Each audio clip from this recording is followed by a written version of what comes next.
सच बोलने वाली बहू। देखो ममता, मैं आज ऑफिस जाने के मूड में नहीं हूँ। किसी का फोन आया ऑफिस से तो बोल देना कि मैं घर पर नहीं हूँ, किसी जरूरी काम से गांव गया हूँ। ठीक है, मैं चला सुने, बाकी मैं संभाल लूंगा।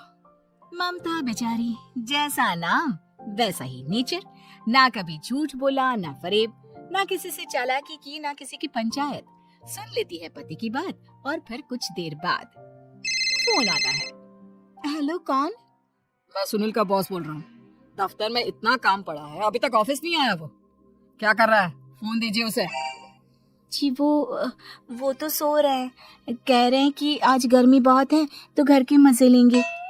बॉस को बीवी की बात पर गुस्सा आ जाता है।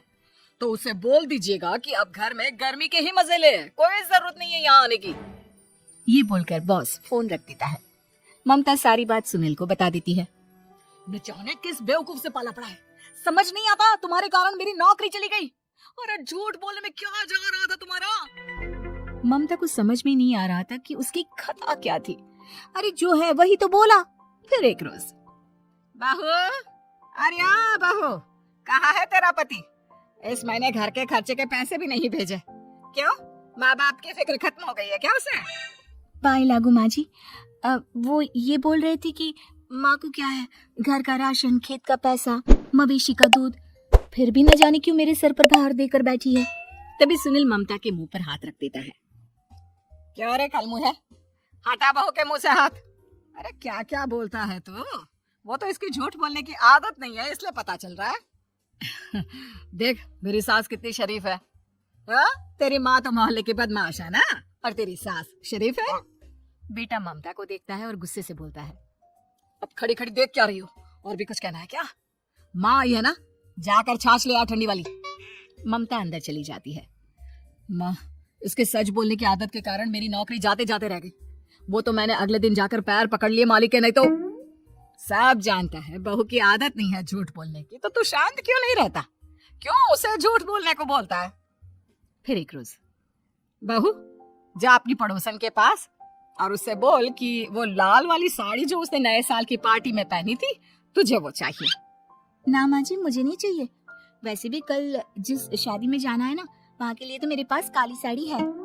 सास सर पर हाथ रखकर, अरे बुद्धू, मुझे चाहिए साड़ी। वैसे भी तुम लोगों में तो साड़ी का लेन देन चलता है ना, तेरी भी तो उसने पहनी थी ना।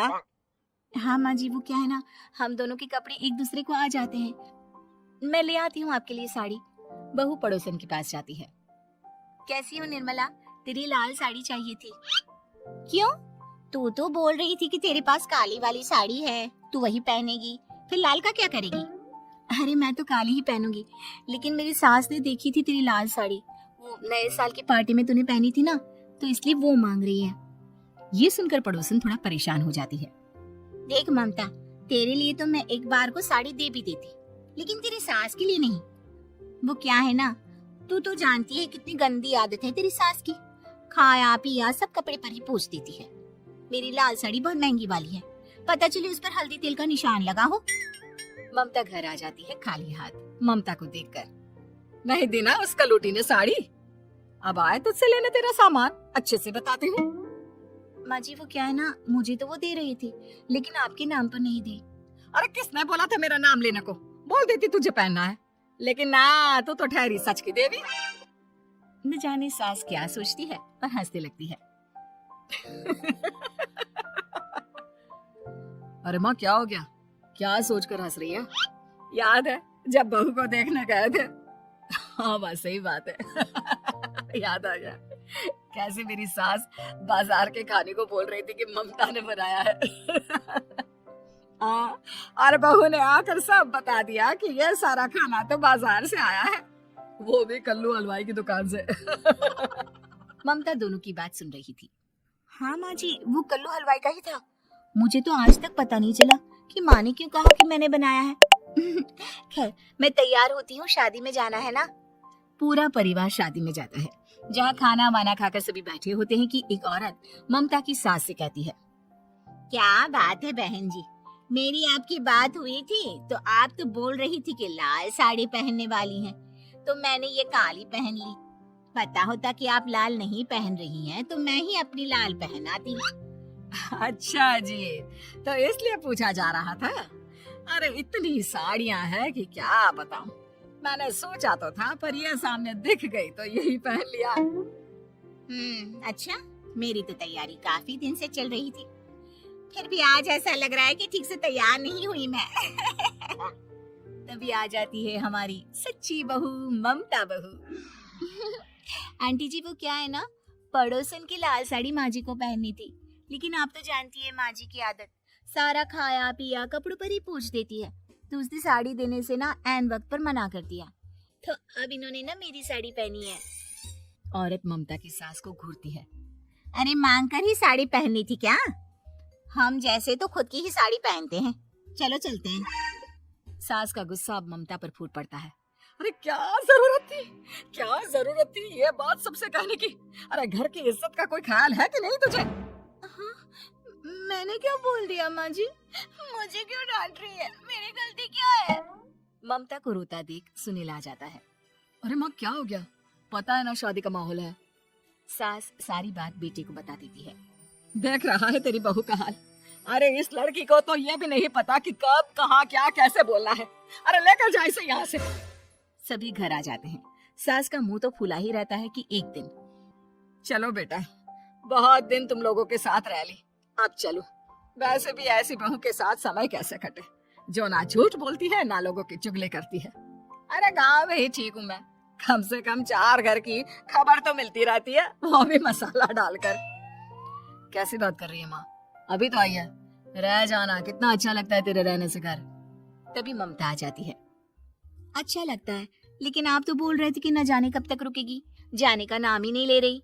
जाए तो कम से कम घर में थोड़ा सा फ्री सा तो फील करूं, यही बोल रहे थे कल माँ जी आपके लिए। सास बेटे को देखती है लेकिन क्या कहती बेचारी, जब अपना ही सिक्का खोटा हो। चली जाती है चुपचाप गांव। फिर एक रोज घर की घंटी बजती है। सामने खड़ा होता है सुनील का बॉस। सुनील है क्या घर में? वो क्या ना, मैं यहाँ से गुजर रहा था तो सोचा थोड़ा ऑफिस का काम डिस्कस कर लूं। ममता कुछ कहती कि तभी वहां सुनील आ जाता है। अरे बॉस आप आइए आइए। क्या बात है, घर तो बहुत सुंदर है। वैसे भाभी जी आपकी खूब बातें सुनी है कि आप कभी झूठ नहीं बोलती। ये तो पता नहीं, लेकिन हमेशा सिर्फ कुछ न कुछ ऐसा बोल देती हूँ जिससे परेशानी हो जाती है। मैं ऐसा नहीं चाहती, लेकिन क्या करूँ। खैर बॉस कुछ देर रुकता है, काम की बात होती है। ममता के साथ सब चाय पीते हैं और जैसे ही बॉस जाने को मुड़ता है कि क्या जी, कितने नेक इंसान है, फालतू ही आप खड़ूस और निकम्मा बोलते हैं इन बॉस को। अब क्या, बॉस के कान तक खुद के लिए अनमोल वचन पड़ जाते हैं। और फिर ओह, तो ये बात है। और क्या कहता है ये? अरे बॉस, आप भी किसकी बात पर विश्वास कर रहे हैं? अरे इसे तो ये भी नहीं पता कि आलू प्याज कहाँ रखा है। अरे ये क्या जाने क्या बोलना है क्या नहीं बोलना है। मतलब जो मुंह में आ रहा है बोले जा रहा है। भाभी जी आप बताइए। नहीं नहीं बॉस, लग रहा है कि कुछ गलत बोल गई मैं। वैसे ये सिर्फ इतना ही बोलते हैं कि आप में कोई टैलेंट है ही नहीं, आपकी नौकरी इन्हीं के कारण तो बची हुई है। अरे बस कर ले अम्मा, अब क्या करवा कर मानेगी, बड़ी मुश्किल से तो नौकरी बची थी मेरी। सही कहा, बची थी लेकिन अब निकल गई। तेरे टैलेंट के भरोसे चल रही है ना मेरी नौकरी, अब देख तू। अच्छा, तो आप भी यही मानते हैं? वैसे ये बात तो है, सुनील काफी टैलेंटेड है। बॉस चला जाता है। सुनील सिर पकड़कर बैठ जाता है।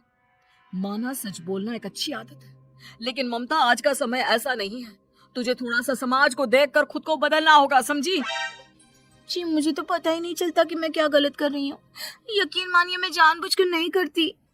सुनील सोच लेता है कि वो किसी न किसी तरह अपनी बीवी के इस भोलेपन का इलाज करके रहेगा, लेकिन सवाल ये कि कैसे का जवाब अब मिल जाता है। और फिर एक रोज ममता की माँ आती है। ममता, तुझे तो पता है तेरे पापा का काम ठीक नहीं चल रहा है, कुछ पैसों की जरूरत थी, तेरे पास हो तो मदद कर दे बेटा। ममता माँ को घर खर्चे से बचाए पैसे दे देती है। पैसे देने के बाद सुनील आ जाता है। अरे सासू माँ, आज यहाँ कैसे आना हुआ? नहीं बेटा, वो ममता की याद आ रही थी ना तो आ गई। वो क्या है ना, पता है पापा का काम ठीक नहीं चल रहा है, तो माँ कुछ पैसे लेने आई थी। क्यों, यहाँ क्या पैसे का पेड़ उगा है? अरे कौन सी माँ अपनी बेटी के ससुराल का खाती है? कोई जरूरत नहीं है पैसे देने की। वापस कर दो माँ जी पैसे और निकलो यहाँ से। आगे से यहाँ पैसे लेने नहीं आना। सुनील ये बोलकर निकल जाता है। उसके जाने के बाद, बेटा ममता, तूने मेरी बेइज्जती कराने के लिए यहाँ बुलाया था क्या? अरे छोटा सा झूठ बोल देती तो तेरी माँ की इज्जत बच जाती। लेकिन चलती हूँ मैं। सास बाहर जाकर बाहर खड़े सुनील से कहती है, तेरे कहने पर बेटा हमने ये नाटक तो खेल लिया, लेकिन उसका क्या असर होता है ये नहीं पता। थोड़ी देर बाद सुनील घर आता है। देखिए, मुझे मेरी गलती का एहसास हो गया है। मैं समझ गई हूँ कि सच कितना सच होता है और उसकी कीमत आज के समय में बहुत बड़ी है।